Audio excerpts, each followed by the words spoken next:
is ZNS Total Sports, brought to you by 4th Terrace Diagnostic Center.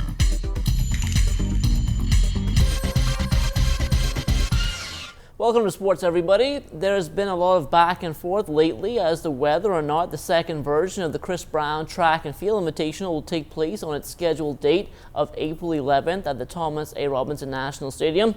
And earlier today, the fireman himself confirmed to our Charles Fisher that for the second year in a row, the event has been canceled. Breakdown was in communication. You know, it was just pulling teeth, trying to get a commitment and trying to get figures to be added up.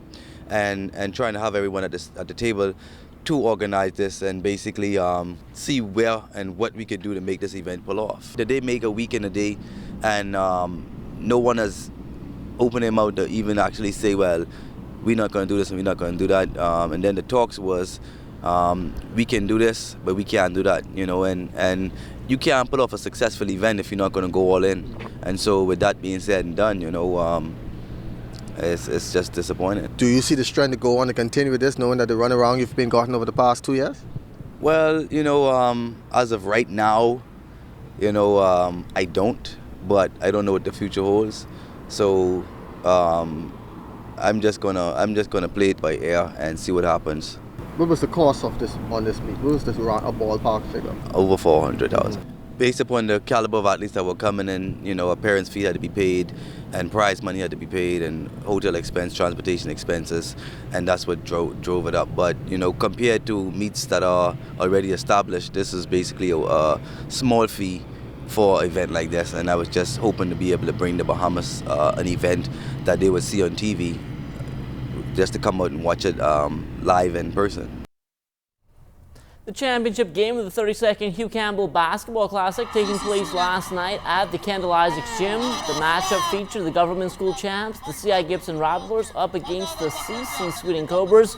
Over the years, these two schools have formed quite a rivalry, and the excitement continued last night with the ball game being decided in the last couple of minutes.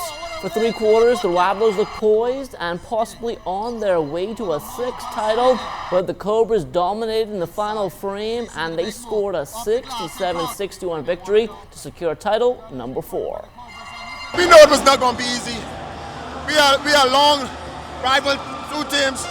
You know, Kevin Johnson did a good job making adjustments on what we did to them in game 1. And when we got in the locker room in the first half, we made some adjustments against them and switched up our defense. But thank God for the victory. The guys played hard. We deserve it. We fall short tonight, but our guys, we worked hard all year, and CC wanted a little bit more than us tonight. And we needed to focus a little bit more and make those layups. It would have been a different ball game. But, you know, my guys, I know they're kind of sad and disappointed right now, but I'm proud of them. And, you know, next year, I have a very young team. Kwani is gone. He's going to school, and John Lee and also Wilbins. But, hey, we'll be fine next year. We got to keep fighting and helping these young men to see a bright future when it comes to the game of basketball. Everyone that we have won, we have gone undefeated, except for the one in 2007. And so that's our 4th trip, our 3rd trip in 4 years. So that tells you something about the program. Now, it didn't take long for the celebrations to get underway in Cobra Country. Our Charles Fisher paid a visit to C.C. Sweeting this morning as a special assembly was held to celebrate the 2015 Hugh Campbell champions. Cobra Nation's student body more seemed to be reared up than the players. Players still with lots of energy introduced to the chairs of the faculty, staff and students. The big celebration is set for this coming Friday, inclusive of a float parade. But a day after beating C.I. Gibson 67-61, players will be in a celebratory mood for quite some time. Feel good after winning in grade 10. This one feel better because you get to do it, because I lead the team. It feels really good because this is my first year in grade 10, so it's very good, you know, I feel great. Would it feel any different being the team different than CI? I don't think so. No, sir, I don't think so, you know. They beat us all year round, but we beat them when they count. Congrats to the Cobras of CC capturing their 4th title in the school's history and reason to celebrate. For ZNS Total Sports, I'm Charles Fisher. All right, thanks a lot, Charles. Now, still talking hoops, Jimmy Clark is a name synonymous with high school basketball, and even though his coaching days may be over, he continues to show his love for the game. In fact, Clark was recently spotted in the stands, and our Julian Gibson caught up with him to discuss the state of high school basketball in the country, and more specifically, the Hugh Campbell tournament. You have a few bright spots, but I think the talent level for over the past years have really dropped tremendously. I think a lot of kids need to go back and work on basic fundamentals as far as handling the ball handling. Ball means passing and shooting. We don't have that many good pure shooters like we had in previous tournaments. You talk about the level not being the same. As coaches, what do you think they need to do? I think coaches need to go back to the drawing board, and what they need to do in previous years, what we had is we had a bunch of coaches, we worked together, and especially during the summer, and we work camps. Now camps nowadays is just money making.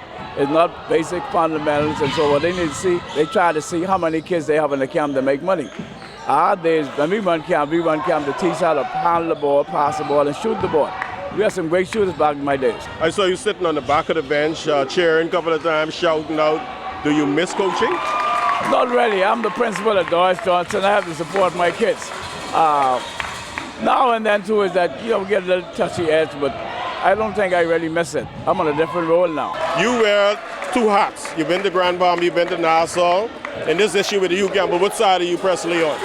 I don't know if there's any side. I think the coaches need to put differences aside and let the kids play. It's all about the kids. If you look at, some person was talking this the other day. Many years ago when we had that little strike as far as GSSS and so forth, that's when the kids formed gangs. We need to let the kids play as much as possible and put differences aside. Would you go far to say you condemn their actions for boycotting this year, Hugh Campbell? I can't condemn. I don't know what's the issue. I haven't yet to see what Fleck or I just heard little rumors here and there, but I don't know what's the whole idea. When I was coaching in Grand Bahama, I came and I played whoever get to play and let's beat them. You got to make up your mind to come and play. The kids got to play. You got to go at I always say, the harder they come, the harder they fall when I was coaching. The New Providence Basketball Association's All-Star festivities will take place on Friday night at the AF Adderley Gym. League President is Keith Belsie-Smith. We've got all hands on deck. The teams have been selected. All those who are participating in the skills contests, they're already chosen. There might be some adjustment as we go along because one or two of the guys have already been hurt. But everything is going well, though. So we're going to have some prizes that will benefit all. We've got the ever-popular the half-court shot, and I'm going to disclose the amount, but it's a nice, sizable sum. And we've got some other contests for fans to participate in, plus the other giveaways. We got some cell phones and some food packages, some other things that we make it a fun night for everyone, especially the families and the kids.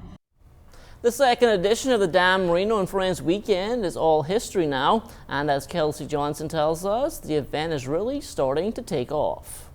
Hall of Famer in the National Football League, Dan Marino is one of the many new faces being used by the Ministry of Tourism to promote the sports tourism brand. Dan Marino is a major brand in the state of Florida, and so the Miami Dolphins. And so we believe the connectivity will allow us to market our island and our country in the state of Florida, and that's the entire state of Florida. And so him being here, him saluting the Bahamas and being part of the marketing is just tremendous. We believe that it's going to pay tremendous dividends as we continue to market the Bahamas, state of Florida, Eastern Seaboard. Minister Wilchcombe strongly believes that the Bahamas has scored a touchdown by adding Marino to the list. It always works, but it is the continuation of it. People have to buy into it the more they learn about it. When Dan Marino talks about the Bahamas, that's great for the Bahamas. If you looked at the recent Super Bowl, he was one of the major features because of his success in the NFL. And so if he's in New York doing some promotion or he's in Florida doing promotion, Dan Marino is a selling brand. The Miami Dolphins promoting to their 70,000 or so in the stadium on any given game is just significant. Outside the game, just connecting your country with the Miami Dolphins creates that friendliness, that connectivity that has dividends. The flag football game this weekend passed with Marino and France is just the start of great things to come for the Bahamas in terms of sports tourism. Later this year we have CONCACAF. They're going to have their conference here. We're going to have the IAAF. We're going to have HBCU. They're having a major game in September. The teams are going to be announced very soon. We have the Popeye coming back, and certainly we're going to end the year with a major event with Tiger Woods. All a part of sports tourism, all a part of getting the name of the Bahamas out there, the brand, and getting more business to our country. The next major international sporting event on the calendar for the country is the IAAF World Relays, taking place May 2nd through the 3rd at the Thomas A. Robinson National Stadium. Kelsie Johnson, ZNS Total Sports. Thanks a lot, Kelsie, and that will do it for sports. Stay tuned. The Bahamas Tonight comes back after the break.